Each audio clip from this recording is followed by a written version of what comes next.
본격 밀리터리 팟캐스트 밀떡 시작하겠습니다. 안녕하세요. 워너비 밀떡이 되고 싶은 한보람입니다. 안녕하세요. 놀러온 정명섭 작가입니다. 안녕하십니까. 밀리터리 에비토커 김배영 군사평론가입니다. 네. 오늘은 또 작가님께서 굉장히 흥미로운 소식을 하나 소개를 해주신다고 하는데 최근에 170회 방위사업추진위원회가 열렸고 네네. 여기서 KF-21 블록2 조기 확보 방안이 네. 의결이 됐습니다. 기존에 이제 2028년이었는데 2027년 상반기를 목표로 한다라고 하는데 이렇게 땡기게 된 이유가 뭘까요? 일단 블록2 같은 경우는 블록1이 공대공 모드였다면 블록2는 공대지, 공대함이 가능한 약간 멀티롤을 갖춘. 근데 뭐 기체가 뭐 확 바뀐다든지 성능이 확 바뀌는 게 아니라 A사 레이더의 이제 업데이트를 통해서 지상이나 해상을 탐지할 수 있는 그런 능력이 생기는 거고 기존에 탑재했던 미사일이 추가된 그런 경우가 있는데 원래 타임라인 상에는 2028년에 이제 미사일 개발 계획이 맞춰지면서 넘어가기로 했거든요. 그래서 네. 2029년부터 31년, 32년까지 블록2의 양산이 완료될 예정이라고 이제 얘기를 하고 있었는데 갑자기 170회 방사추위에서 이게 나왔어요. 블록2 조기 확보 방안. 정확하게 얘기하면은 공대지 추가 무장시험 계획이 편성이 돼서 당겨졌다라는 표현이 된 거예요. 공대지 네. 미사일. 이거 철룡을 얘기하는 것 같은데 네. 철룡이 얼마 전에 6월이죠. FA50에서 분리시험. 이게 발사가 아니라 이거는 투하하는 유도탄이니까 떨어져서 분리되는 게 영상이 나왔죠. 이게 장거리 공대지 유도탄이죠? 맞습니다. 예, 장공지라고 부르는 철룡이라고 그래요? 부르는 이렇게 삼각형에 네. 날개 쫙 펼쳐지는 그때 빨간색으로 칠해 나왔고 정말 멋있게 오. 무시무시하게 나왔던 그 미사일인데 요게 개발이 완료되고 조기에 확보되면 블록2도 가장 중요한 공대지 기능이 확보가 되는 거니까 좀 빨리 당겨진다. 라는 의미로 보여줍니다. 그러니까 블록2 기체에 필요한 미사일의 개발이 네. 당겨지고 거기에 따라서 블록2도 더 빨리 타임라인이 오. 당겨진다라고 보시면 될 것 같아요. 그러니까 2028년 말이라고 돼 있었는데 네. 2027년 전반기로 바뀌었어요. 1년 6개월이 당겨진 거죠. 그러니까 개발을 잘했다는 네, 소리네요. 그만큼. 그 이후에 언론에서 잘 나오진 않았지만 네. 철룡의 추가 테스트가 굉장히 성공적으로 아. 이제 완료가 되고 앞으로 어떻게 하겠다는 계획이 네. 명확하게 나왔기 때문에 방사추위에서 당겼다라고 표현을 하는 게 정확할 것 같습니다. 제가 좀 추가적으로 설명드리면 네. 철룡은 투하 테스트를 한 거예요. 네네. 비행을 한 건 아니에요. 활공해가지고 떨어지는 것만 본 거고 블록2 조기 확보 방안이 나온 배경을 보면 이제 우리 경쟁 기종들, KF 경쟁 기종, 라팔이나 유로파이터 보면 가능한 무장 먼저 지상 대지 공격하는 무장 같은 경우에 가능한 건 먼저 빨리 보내는 경우가 있었어요. 아. 그러니까 이제 보면 유로파이터도 뭐 트렌치 2 하면서 그걸 네. 또 쪼개면서 가는 그렇죠. 경우가 네. 있었거든요. 아. 그렇게 하는 것 같아요. 그래서 저는 제가 봤을 때는 KGGB를 먼저 달려는 것 같아요. 그런 유도 폭탄 위주로. 왜냐하면 이제 KGGB가 지금 우리 공군에 쓰이는 거는 전에도 이제 한번 말씀드리지만 단말기 방식으로 쓴단 말이에요. 헤드. 전투기하고 이게 무장 체계 통합이 안 돼 있어요. 네. 그러니까 전투기에 있는 뭐 임무 컴퓨터나 이런 데안 물려 있고 얘는 네. 별도로 쓰고 있어요. 아. 단점이 뭐냐면 지상에서 뭘 많이 해줘야 돼도 뭐 GPS 정렬해줘야 되고 막 이런 맞아요. 것들이 있어요. 네. 근데 이게 만약에 KF-21를 물려버리면 장점이 뭐냐면 만약에 KF-21 블록2 이제 레이더 모드가 늘어납니다. 그쵸. 지금은 이제 공대공밖에 안 되는데 공대지 뭐 공대함 모드가 늘어나요. 근데 공대지 모드에 보면 이제 합성계구 모드가 딱 있는데 이걸로 쫙 한번 레이더로 지상을 딱 찍어서 목표물 탁탁탁탁 클릭한 다음에 KGB를 떨구면 거기 알아서 지가 떨어지게 하는 방법도 있어요. 그리고 또 한 가지 블록2는 블록1하고 다른 게 또 한 가지가 있습니다. 네. 지금 블록1 시제기에는 안 보이는데 전자광학 추적 장비가 달려야 돼요. EOTGP가 아마 블록2에는 결합이 될 거예요. 뭐 보통 우리 이제 KF-16이나 F-15K에 달려있는 그 스나이퍼 포드 같은 게 네. 그게 달릴 거고 그리고 이제 최초 KF-X 이제 전에 그때 나왔던 모형들을 보면 우리 F-16이나 KF-16, F-15K 보면 랜턴 포드 달려 있잖아요. 네. 적어도 지형을 이렇게 읽어서 네. 이걸 따라서 비행하는 장비가 하나 달려 있고 네. EOTGP 이렇게 달려 있는데 처음에 KF-11도 그렇게 하려고 했었어요. 근데 이거를 A사 레이더로 통합을 시켜버렸죠. 그래서 블록2는 핵심이 적어도 자동 비행 추적하는 요게 새롭게 들어가면서 전에 것과 다르게 이제 EOTGP가 이제 달리는. 그래서 블록2의 외형적인 변화는 일단 EOTGP고 네. 지금 이제 땡겨서 한다는 걸 봤을 때는 가능한 국산 공대지 무장부터 가겠다. 뭐 제이담 뭐 이런 것도 네. 지금 사실 들어가 있고 그다음에 레이저드 폭탄, KGGB 뭐 이런 위주로 그다음에 뭐 마크 82, 마크 84 재래식 폭탄들 그러니까 CCIP로 이렇게 그쵸. 떨굴 수 있는 이런 것들 먼저 좀 보내고 추후에 이제 장공지나 뭐 이렇게 가겠다라고 좀 하는 것 같아요. 그러니까. 그런 거구나. 일단 네. 잘하는 애들 먼저 네. 보내. 네. 나중에 같이 또 보충을 해줄게. 이런 시스템인 것 같군요. 지금 또 위원님께서도 이제 블록1, 블록2 잠깐 이 차이점을 설명을 해주셨는데 지금 블록1이 양산 중인 거잖아요. 맞습니다. 네. 일단 블록1 성능이 어떻게 되는지 그리고 이 블록2의 성능이랑 좀 비교를 했을 때 어떤 게 다른 건지 조금 더 구체적으로 볼까요? 김 의원님이 얘기하셨듯이 블록1은 유로파이터 트렌치 1. 그러니까 가장 개발하기 쉽고 리스크가 적은 공두공 모드. 가장 먼저 전투기의 주요 목적이니까 네. 이 트렌치 1과 같은 개념이고 에이사 레이더를 장착하고 있고 그다음에 주요 무장은 미티어 장거리 미사일이죠. 그다음에 아이리스-T 단거리 공대공 미사일을 무장하고 있는 상태이고 블록2는 여기에 말씀드렸듯이 공대지 공대함 모드가 이제 추가돼 있고 에이사 레이더 소프트웨어를 좀 개량할 예정입니다. 주요 무장의 변화는 아까 얘기했던 철룡 그리고 이름이 정해지진 않았는데 시험 비행이 얼마 전에 진행됐던 덕티드 램제트 엔진을 탑재한 장거리 공대함 유도탄, 네, 공대함 2 유도탄이라고 부르고 있죠. 요게 탑재돼서 성능이 더 개량될 예정입니다. 그리고 가장 저는 중요한 핵심 포인트가 내부 무장창, 그러니까 미사일을 내부로 들여보내는 내부 무장창인데 네. 블록2에서 이게 실현이 안 될지. 이제 블록2에서는 지금처럼 반매립으로 간다고는 했지만 뭐 계획이라는 게 계속 바뀔 수 있는 거고 지금 원래 이렇게 되면 29년부터 양산이 시작될 블록2가 한 1년 정도 당겨질 가능성도 좀 배제할 수 없는 상황이거든요. 그리고 블록2가 잘 되면 네. 이제 블록3까지 갈 수 있고 블록3는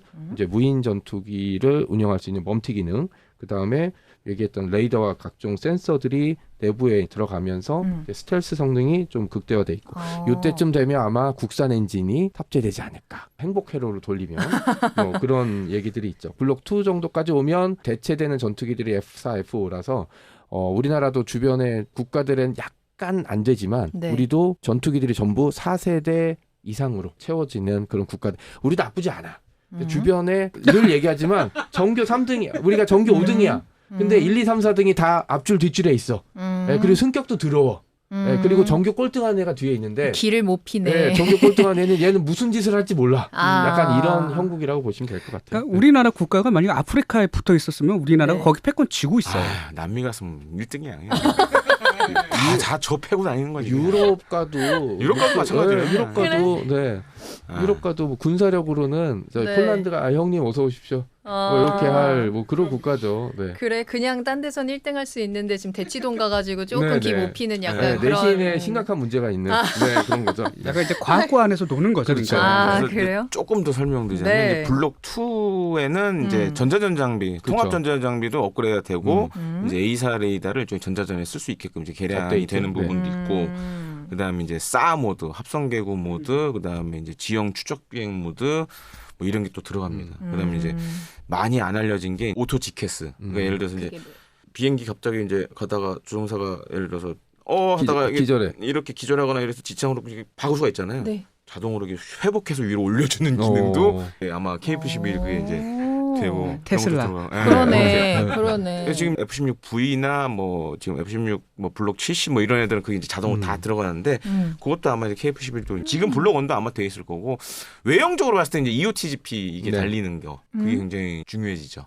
왜냐면 이제 그것까지 달리면 뭐 레이저드 폭탄이나 이런 거 떨굴 그렇죠. 때 네. 굉장히 도움이 되고 정찰이나 이런 것도 할 수 있고 KF-21이 해외 시장에서 경쟁력을 갖춘 모델은 네. 블록 2예요. 그렇죠. 그래서 블록 2가 나와야 그러니까 약간 이제 땡긴 걸 보면 그게 있는 것 같아요. 어디선가 오퍼가 왔구나. 좀 빨리 좀 주세요. 근데 블록 1은 좀 애매하네요. 근데 블록 2면 우리가 좀 계약서에 좀 가까이 좀 가볼 수 있을 것 같은데 이런 그럴 수도 게 있겠네요. 있는 것 같아요. 그래서 좀 땡기는 것 같기도 하고 어떤 나라인지 모르겠지만 뭐. 저는 알 것 같아요. 아빠 저거 사줘. 하는 그런 그런 나라일 수도 네, 있고 아빠 저거 그러니까 사줘. 네. 제작사인 네. 카 입장에서도 경쟁력을 가진 상품은 사실 블록 2예요. 그렇구나. 블록 2예요. 그래서 좀 더 속도도 네. 내고 좀 더 이제 집중해서 블록 2를 빨리 좀 개발을 하려는 것 같은데 사실 근데 예. KF-21 사업이 인도네시아랑 다음 기약이 조금 잘 안 보이지 않나요? 네, 인도네시아 손절해야죠. 그러니까 그 와중에 근데 아랍에미리트 국방부 네. 차관이 와서 KF-21을 시승을 했어요. 맞습니다. 아랍에미리트가 이제 관심을 갖고 있어요. 네. 그 이유 그리고 이게 우리한테 정말로 긍정적인 효과가 어느 정도 있을지 궁금해요. 제가 여러 차례 얘기했지만 항공 관련 기술들은 선진국의 문턱을 넘어서는 어떤 증명이자 선진국이 가져야 될 당연한 덕목? 저는 이렇게 생각하고 있거든요. 덕목? 덕목? 이렇게 생각하고 있는데 그러니까 우리는 네. 특히 군용 항공 산업을 육성하고 자체적으로 개발할 수 있는 거의 마지막 국가. 이제 막차를 탄 거죠. 네. 네, 막차를 타고 올라서고 있는 거고 다른 나라를 살펴보면 다른 나라도 똑같이 우리나라 같은 태클을 타고 싶어 하겠죠. 뭐 석유가 펑펑 나는 중동이든 아니면 아프리카 국가든 다른 어떤 나라든 대한민국이 자신들의 롤모델이에요. 그 광복한 지 80년 만에 선진국의 반열에 올라섰으니까 다른 나라 입장에서는 우리도 해볼 수 있겠네? 라는 그런 이미지를 줄 수 있는데 네. 항공 관련 산업들은 선진국이 더 이상 기술 이전이라든지 면허 생산이라든지 이런 것들을 좀 안 해주고 있는 상황이거든요. 그러니까 중동이라든지 다른 국가에서 손을 대볼 수 있는 국가는 그나마 우리나라밖에 한국이구나. 없는 이런 상황이 된 거고 우리 네. 역시 이런 항공 관련 산업 리스크가 되게 많이 커요. 들어가는 비용도 많고 그다음에 나중에 물건이 나와서 많이 팔려야 계속해서 물건을 만들 수 있고 개량할 수 있게 되거든요. 근데 국내 생산이나 국내에서 가질 수 있는 양은 한계가 있기 때문에 기껏 만들어봤자 비용은 엄청나게 올라가고 개량 사업이 잘 진행이 안 될 가능성이 높은데 우리 역시 이제 다른 나라가 필요하죠. 그래서 가장 눈에 띄는 국가 아마 김 의원님도 이제 짐작하셨다시피 아빠 저거 사줘. 이제 했던 국가 중에 하나가 적극적으로 피드백을 했을 가능성이 굉장히 이제 높죠. 말씀하신 대로 블록 2가 나와야 다른 국가에서 돈을 낼 생각을 하는 거고 예를 들어 블록 1을 운 좋게 팔았다고 쳐도 네. 조건이 붙겠죠. 블록 2로 우리도 개량해 줘. 네. 네, 이런 부분까지 생각하면 블록 2가 나와야 되고 그러니까 관심을 가진 국가는 중동의 이름이 좀 긴 국가. 네. 사우디아라비아. 왜 말을 하시는 거예요? 왜? 사우디아라비아 왜요? 약간 왜? 신비주의. 네. 그 다음에 미국이랑 이제 앞글자가 똑같은 나라. 네, 요 나라가 두 나라 중에 하나 제가 분명히 보기엔 아빠 저거 사줘를 시전한 것 같아요. 네, 그리고 약간 유럽으로 가보자면 폴란드가 있는데 폴란드 같은 경우도 자국의 항공 산업을 좀 발전시켜야 되는 이런 상황인 거고 유럽에서 낑길 수 있는 항공 프로젝트가 없어요. 다른 두 개 조별 과제가 돌아가고 있긴 하지만 폴란드를 끼워줄 것 같진 않은 상황이라 폴란드 역시 우리의 KF-21에 당연히 관심을 가지게 될 수밖에 없고 네. 폴란드 같은 경우는 장점이 있잖아요. 유럽 공장은 우리가 해줄게 네. 라고 하면 우리한테도 나쁘지 않고 유럽이 계속 자기 영내에 모든 걸 해결하려고 드는 이제 블록을 쌓고 있는데 이 문제도 폴란드라는 국가를 통해서 바꿀 수 있는 그리고 역시 이 전투기가 딱 공개됐을 때 밑에 국기가 여러 개 붙어야 돼. 제가 F-35 보면서 제일 부러웠던 게 그거거든요. 한 8개 붙어 있었거든요. 우리도 몇 개 쫙 붙어놓고 일부러 잘못해 떨어졌네? 하고 인도네시아 국기 밑에 있고 네. 네, 이렇게 봤는데 잘못했네 하고 이렇게 딱 돌려버리는 퍼포먼스 하나 정도 보여주면 저는 나쁘지 않을 것 같다고 생각합니다. 네. 그래서 이제 약간 이제 비공식적인 소식인데 인도네시아 SNS를 통해서 봤는데 갑자기 또 요새 이런 얘기 나오더라고요. 희재기 한 대를 인도네시아 가져가야 되거든요.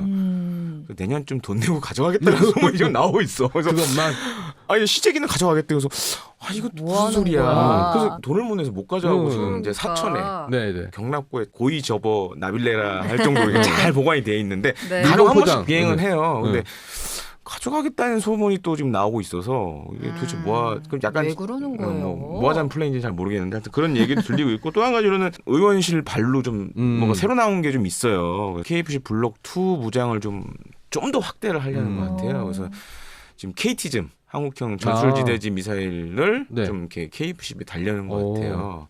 왜냐하면 이제 KF-21에 많은 분들 모르시는데 이 파일럿 무장 장착점에 보면 장착할 수 있는 무장의 최대가 한 제가 알고 4,000파운드까지는 가능하다고 알거든요. 거의 한 2톤 정도 되는 네네. 거는 장착이 가능하다. 그럼 그냥 파일럿 하나에 붙일 수 있는. 그러니까 지금 이제 연료 탱크가 보통 안쪽에 있고 그 외 밖에 그쵸, 또 한 두 네네. 개가 더 있잖아요. 그쪽에 한 4,000파운드 정도 되는 무장을 장착할 수 있게끔 설계를 했다. 전에 들은 바로 이렇게 알고 있는데 한국형 전술지대지 미사일 정도면 그 정도 무게 될 거거든요. 아마. 이것도 아마 이제 확충을 좀 하려고 그러고. 저는 KF-21 블록 2가 아쉬운 게 그거예요. 그러니까 우리 육군에 보면 지금 그 지난번에 천무 보면 유도 로켓 있잖아요. 네네. 사실 이스라엘은 비슷한 게 있는데 그걸 F-16에 달아서 해외도 팔고 막 이러거든요. 그런 식으로 좀 쓰고 있는 무기들 가운데 네, 낀가 넣고. 예, 좀 이렇게 붙여서 그 쓸만한 애들 예, 같이. 무슨 지금 저 한국형 네. 전술지대지 유도 무기도 사실 그렇잖아요. 육군에서 먼저 한 거니까 그런 식으로 좀 접근을 좀 하면 좋지 않겠나. 예. 그렇게 보고 있습니다. 듣고 계시겠죠? 예. 자, 그럼 KF-21 블록2가 완성이 된다라고 한다면 미래 공중전에서 이제 다른 해외 전투기랑 비교했을 때 우리가 어느 정도 경쟁력을 가질 수 있을지 좀 상상을 해볼까요?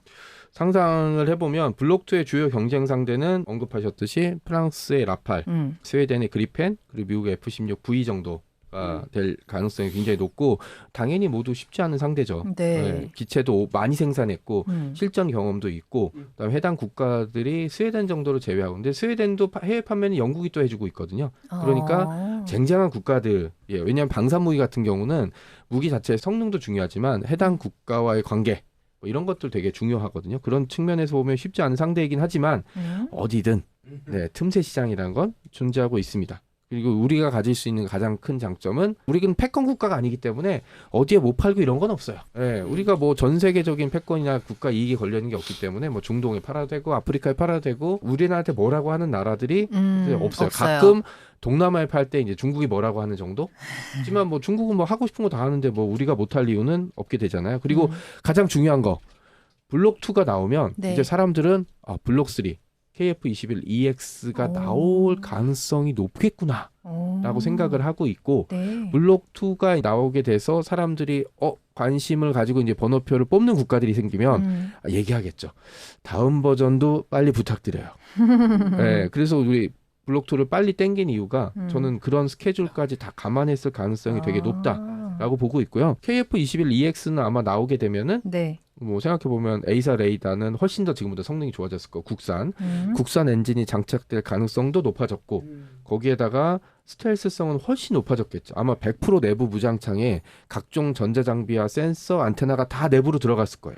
그러니까 5세대로 분류가 될 가능성이 굉장히 높은데 자, 전 세계 5세대급 전투기를 한번 꼽아보면 뭐 미국의 F-22, F-35 그다음에 러시아의 SU-57 그다음에 중국의 J-20 J-35 뭐 요 정도? 그리고 개발 중이라고 돼 있는 나라가 현재 시점에선 우리 보람의 터키의 칸 10개가 안 되거든요. 이 중에 F-22는 안 팔 거고 팔지도 않았고 SU-57은 사간다는 국가가 있으면 좀 놀림거리가 되겠죠.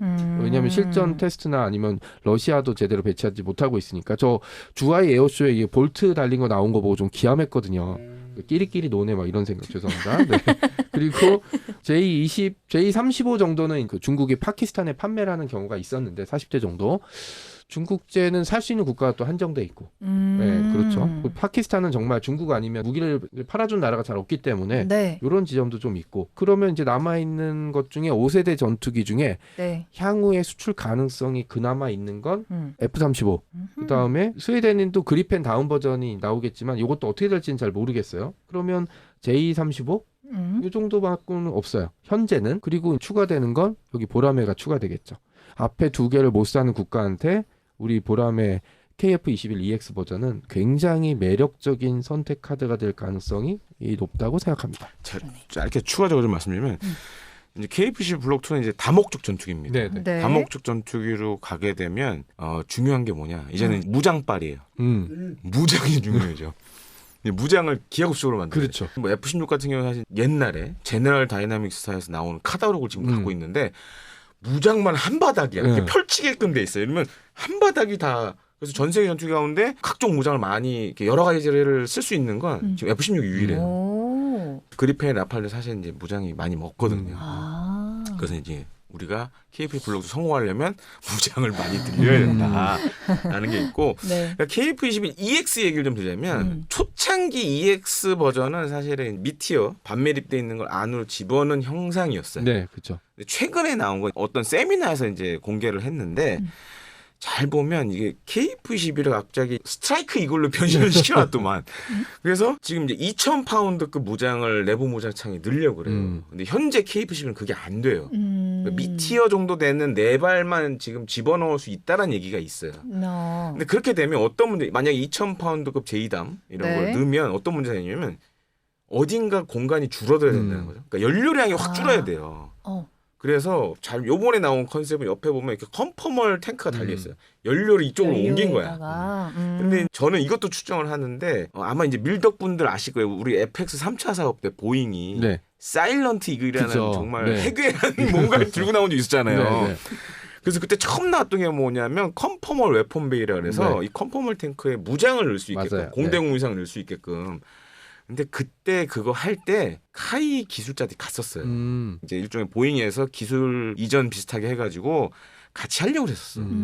그래서 저는 추정하기로는 이게 단순히 연료 탱크는 아닐 거다. 왜냐면은 암람 같은 걸 2발을 넣으면 네. 거의 F-35급이 되니까 그렇죠. 이제 그런 거를 생각하고 CG를 만든 것 같아요. 그러니까 중동에 여러 나라들이 이제 얘기를 한 것 같아. 아, 다 좋은데 근데 우리는 좀 요거보다 고사양으로 갔으면 좋겠어. 이제 그런 걸 반영해서 CG를 만들었는데 근데 요건 아셔야 돼요. 저게 과연 우리 공군이 선택을 할지 아니면 공군이 아예 다른 그렇죠. 클린시트 다시 제로 베이스에서 만든 걸 요구를 할지 그래서 그거는 조금 지켜봐야 된다라고 좀 말씀드리겠습니다. 네. 중요한 포인트. 네요. 이 블록2의 속도가 빨라지는 거에 대한 내막을 좀 알 수 있었어요. 흥미롭습니다. 자, KF-21 블록2의 속도가 빨라집니다. 뭐 전자전이나 최신 무장까지 업그레이드된 블록2의 앞으로 블록3로까지의 그 경쟁력도 굉장히 기대가 되는 시점인 것 같은데요. 이게 완성이 된다면 국방력이 강화되는 거는 당연한 거고 글로벌 경쟁력까지도 확보될 수 있을 것 같아서 2마리 토끼를 다 잡을 수 있겠다라는 기대가 되는 것 같습니다. 좋은 소식을 한번 또 기다려봐야 될 것 같네요. 자, 밀리터리 팟캐스트 밀떡 저희는 여기서 마무리하도록 하고요. 다음에 또 새로운 소식 들고 찾아오도록 하겠습니다. 구독, 좋아요, 알림 설정 잊지 마시고 다음에 또 만나요. 안녕.